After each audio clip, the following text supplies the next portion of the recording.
नमस्कार मित्रों, स्वागत है आपका हमारे YouTube channel oven thought study point पर। हम लोगों ने काफी टॉपिक्स जो है राजस्थान हिस्ट्री के कवर कर लिए हैं। आज हमारा एक न्यू टॉपिक है। हम लोग पढ़ने जा रहे हैं आज राजस्थान में 1857 की क्रांति। 1857 की क्रांति जब भी हम पढ़ते हैं तो ध्यान रखना हमारे अंदर एक जोश आ जाता है कि कैसे वो वीर रहे होंगे जिन्होंने अंग्रेजों के साथ में बिना थके, बिना खाए पिए एक भारत को आजाद करवाने के लिए वो क्रांति की और उस क्रांति के अंदर अपने प्राणों का बलिदान दे दिया। तो उनके बारे में दो तीन लाइनें हैं कि घनघोर बादलों से गरजे, बिजली बनकर कड़क उठे, हर तरफ क्रांति ज्वाला दहकी, हर और शोर था जोरों का, पुतला बचने पाया न कहीं पर, भारत में अब गोरों का, आगरा अवध के वीर बढ़े, बढ़े बंगाल बिहार बढ़ा, हर तरफ थी क्रांति की लहर, देखो सारा हिंदुस्तान बढ़ा, देखो सारा हिंदुस्तान बढ़ा। और इसी के साथ हम आज अपना टॉपिक स्टार्ट करते हैं, राजस्थान में 1857 की क्रांति।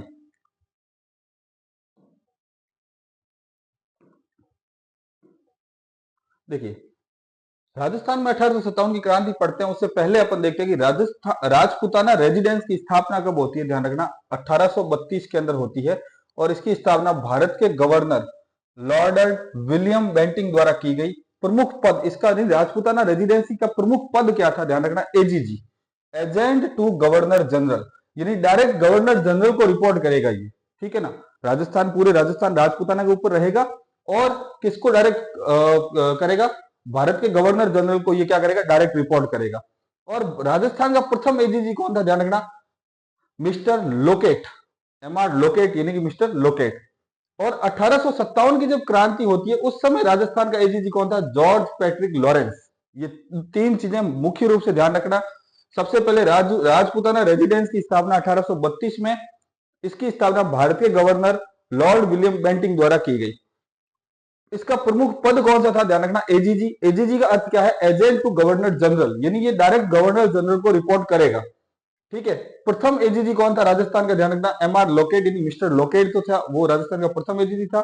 और जब 1857 की क्रांति हुई उस समय एजीजी कौन था, जॉर्ज पैट्रिक लॉरेंस था।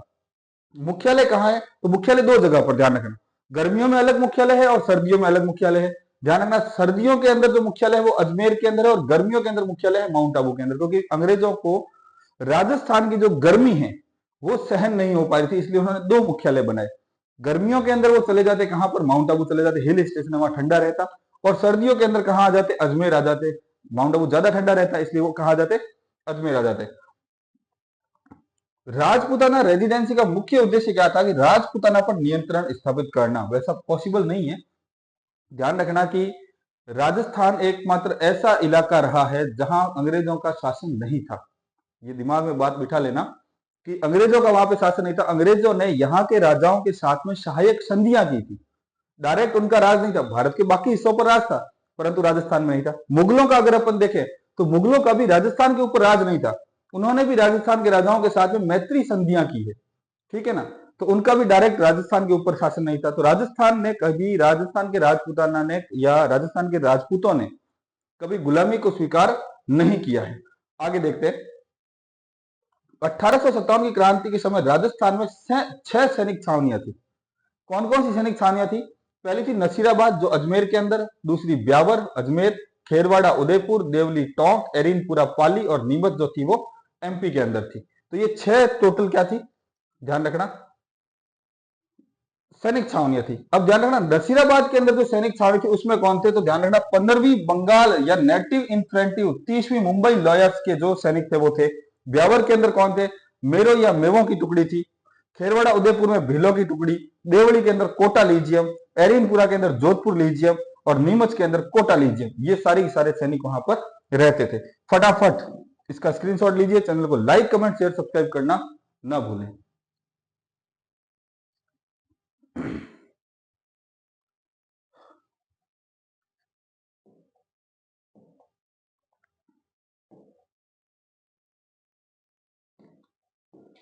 अब अपन देखते, देखो शेखावटी ब्रिगेड 1834, मुख्यालय इसका है झुंझुनू के अंदर। शेखावटी ब्रिगेड एक सैनिक टुकड़ी थी, इसकी स्थापना ईस्ट इंडिया कंपनी द्वारा की गई।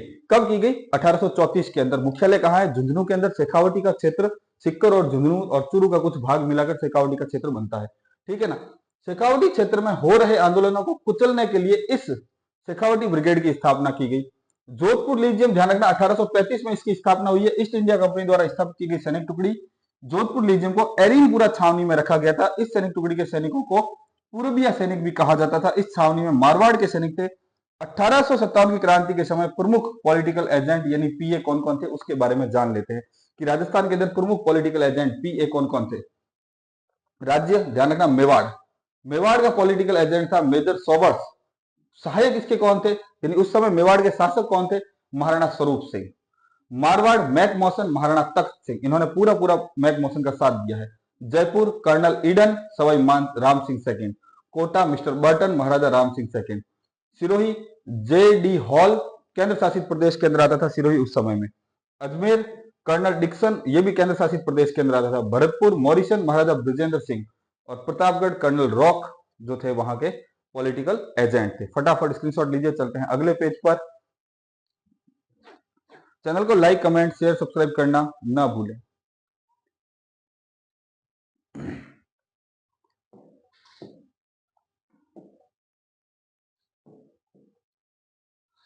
देश में 1857 की क्रांति का तत्कालीन कारण क्या था, उस समय का प्रमुख कारण क्या था कि लोगों में 1857 की क्रांति भड़क उठी। इसका कारण क्या था, ध्यान रखना, चर्बी वाले कारतूस। कहते हैं कि उस पहले जो भारतीय सैनिक थे उनको एक बंदूक इस्तेमाल करते थे, उसका नाम था ब्राउन बेस। ठीक है ना। उसके बाद में उनको एनफील्ड राइफल दी गई। इस राइफल के अंदर एक कारतूस भरा जाता था जिसको दांत से तोड़ना पड़ता था। उसी के अंदर बारूद और उसी के अंदर गोली बनी हुई आती थी, गोल गोली होती थी। फिर बारूद डालते, गोली डालते, ऊपर से बारूद डालते और फिर उसको बट से मारा जाता था ताकि वो जम जाए और उसके बाद में फायर होता था। तो ये जो थी, ध्यान रखना, पहले कौन सी ब्राउन बेस इस्तेमाल करते थे, बाद में एनफील्ड राइफल इन्होंने यूज करना शुरू किया। उस एनफील्ड राइफल का जो कारतूस था वो गाय और सुअर की चर्बी से बना हुआ था। ठीक है ना। बैरकपुर छावनी पश्चिम बंगाल के अंदर, चर्बी वाले कारतूसों की प्रथम घटना यहीं पर होती है, बैरकपुर छावनी के अंदर। मंगल पांडे ने ह्यूसन को गोली मार दी थी इस क्रांति में, ध्यान रखना। सबसे पहले चर्बी वाले कारतूस की घटना कहां पर होती है, बैरकपुर छावनी पश्चिम बंगाल के अंदर। यहां पर चर्बी वाले कारतूसों की प्रथम घटना होती है और मंगल पांडे जो प्रथम वीर के नाम से, प्रथम शहीद के नाम से जाने जाते हैं, उन्होंने ह्यूसन को क्या मार दी थी गोली मार दी। मेरठ छावनी यूपी के अंदर 10 मई 1857 को 1857 की क्रांति का प्रथम विद्रोह। राजस्थान में क्रांति का आरंभ, ध्यान रखना, 28 मई 1857 नसीराबाद सैनिकों में विद्रोह होता है। 1857 की क्रांति में दो सैनिक छावनियों में विद्रोह नहीं हुआ है। राजस्थान के अंदर दो सैनिक छावनियां, उनमें विद्रोह नहीं हुआ। एक तो कौन सी, ब्यावर की छावनी और एक खेरवाड़ा की छावनी, इन दोनों के अंदर विद्रोह नहीं हुआ। इन में निवास करने वाले जो सैनिक थे उनको चर्बी वाले कारतूसों से कोई समस्या नहीं थी। उन्होंने कहा हमें कोई दिक्कत नहीं है चर्बी वाले कारतूसों से। फटाफट स्क्रीनशॉट लीजिए, चलते हैं आगे की तरफ।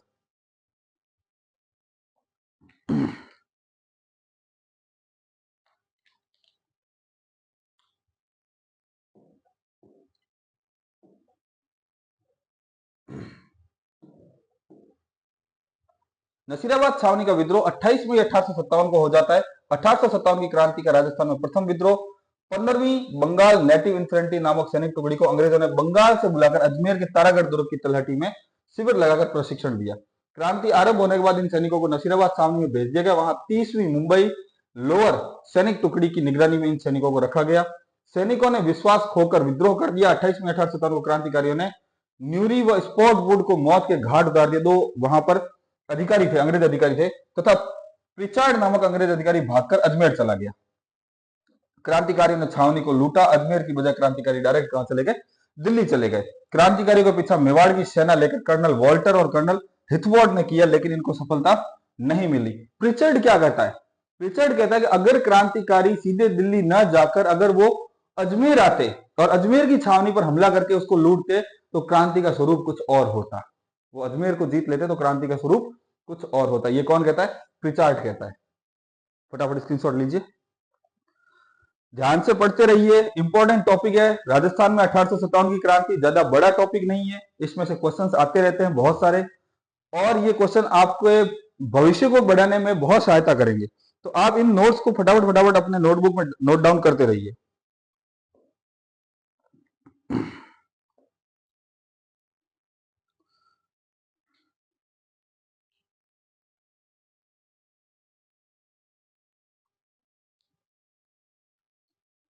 1857 की क्रांति के बारे में कहा जाता है कि जब हिंदू क्या, जब मुस्लिम क्या, सबने सपना देखा था उस शहीद हर बेटे को जब फांसी पर चढ़ते देखा था। ये मंगल पांडे के लिए कहा जाता है कि हिंदू क्या और मुस्लिम क्या, सबने सपना देखा था उस शहीद हर बेटे को फांसी पर चढ़ते देखा था।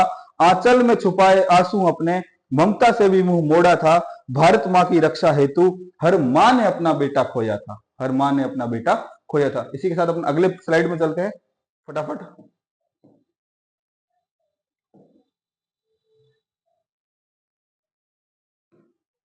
अपन बात कर लेते हैं नसीराबाद की। ये देखो छावनियां हैं, इनकी स्थापना की डेट यहाँ मतलब कौन सी छावनी कब कब क्रांति हुई वो बताई जा रही है।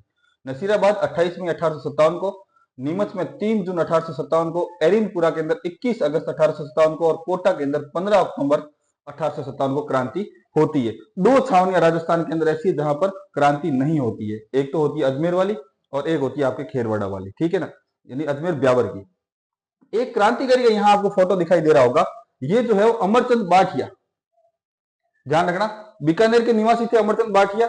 उपनाम इनको क्या कहा जाता है, 1857 की क्रांति में राजस्थान का प्रथम शहीद, राजस्थान में पहला 1857 में शहीद होने वाला व्यक्ति कौन है, अमरचंद बाठिया। इनको राजस्थान का मंगल पांडे भी कहा जाता है और 1857 की क्रांति का भामाशाह भी कहा जाता है। इनके पास जितना धन था, ठीक है ना, ये इन्होंने सारा का सारा धन क्रांतिकारियों को दे दिया था, इसलिए इनको 1857 की क्रांति का भामाशाह कहा जाता है। अमरचंद बाठिया नसीराबाद छावनी के पूर्व सैनिक थे तथा 1857 की क्रांति के दौरान यह ग्वालियर के प्रमुख क्रांतिकारी तथा व्यापारी थे। अमरचंद बाठिया ने अपनी संपूर्ण संपत्ति तांतिया टोपे तथा रानी लक्ष्मीबाई को दे दी थी। इसलिए अमरचंद बाठिया को ध्यान रखना, ग्वालियर में एक पेड़ के नीचे फांसी की सजा दे दी गई थी और इनको इसी कारण, पूरी संपत्ति दान करने के कारण इनको 1857 की क्रांति का भामाशाह के रूप में जाना जाता है। ये फोटो आपको यहाँ दिखाई दे रहा होगा। इनके बारे में कई बार प्रश्न पूछा जाता है, फटाफट स्क्रीनशॉट लीजिए। चलते हैं आगे की पेज पे, नेक्स्ट स्लाइड पे। बारिश का मौसम है, घर पे रहिए, पढ़ते रहिए और मस्त रहिए। नीमच का विद्रोह कब होता है, देखो 3 जून 1857 को। नेतृत्व कौन करता है, हीरालाल मोहम्मद अली बेग, ये दो लोग करते हैं, ठीक है ना। नीमच में अंग्रेज अधिकारी कौन था, कर्नल एबॉर्ड थे। कारण कर्नल एबॉर्ड ने नीमच सैनिकों को ईमानदारी की कसम और शपथ दिलाई तथा क्रांतिकारियों ने यह कहते हुए विद्रोह किया कि पहले ईमानदारी की कसम दिलाकर अंग्रेजों ने अवध को हड़प लिया, अब ईमानदारी की कसम दिलाकर अंग्रेज जो है वो हमें क्रांति करने से रोकेंगे, हमारे हिंदुस्तान को खोखला करेंगे। क्रांतिकारियों ने नीमच छावनी को खूब लूटा। यहाँ के 40 अधिकारी व उनके परिवारजन भाग निकले। डूंगला गांव चित्तौड़गढ़ के अंदर नीमच से आए 40 अंग्रेज अधिकारी तथा उनके परिवारों को रुदाराम नामक एक किसान ने डूंगला गांव के अंदर शरण दी। किसको, अंग्रेजों को। मेजर सोवर्स ने इन अंग्रेज अधिकारियों को यहां से उदयपुर ले आया। महाराणा स्वरूप सिंह ने अंग्रेज अधिकारियों को पिछला झील के जग मंदिर में शरण दी। गोकुल लाल को इनकी देखरेख के लिए नियुक्त किया गया। नीमच के क्रांतिकारी देवली, टोंक और दिल्ली की ओर चले गए। देवली, टोंक से कहां चले गए, दिल्ली की तरफ चले गए। फटाफट स्क्रीनशॉट लीजिए, चलते हैं मुख्य पेज की तरफ। आज का टॉपिक हम इतना ही लेंगे। कल 1857 की क्रांति का और आगे का टॉपिक लेंगे। आप खुद तैयार करके आना, कमेंट करना, क्वेश्चंस पूछना, मैं आंसर देने की कोशिश करूंगा। आज हमने 1857 की क्रांति के बारे में जाना कि राजस्थान में कौन कौन प्रथम शहीद कौन थे, प्रथम शहीद की उपाधि उन्हें क्यों दी जाती है, और आज के लिए आपका प्रश्न है कि राजस्थान में किस व्यक्ति को राजस्थान का मंगल पांडे या 1857 की क्रांति का भामाशाह कहा जाता है। इस प्रश्न का आंसर आप मुझे कमेंट करके बताइए। उसी के साथ साथ चैनल को लाइक, कमेंट, शेयर, सब्सक्राइब करते रहिए, अच्छे से नोट्स बनाते रहिए। मौसम थोड़ा अभी खराब चल रहा है तो घर में रहिए, स्वस्थ रहिए, मस्त रहिए। धन्यवाद।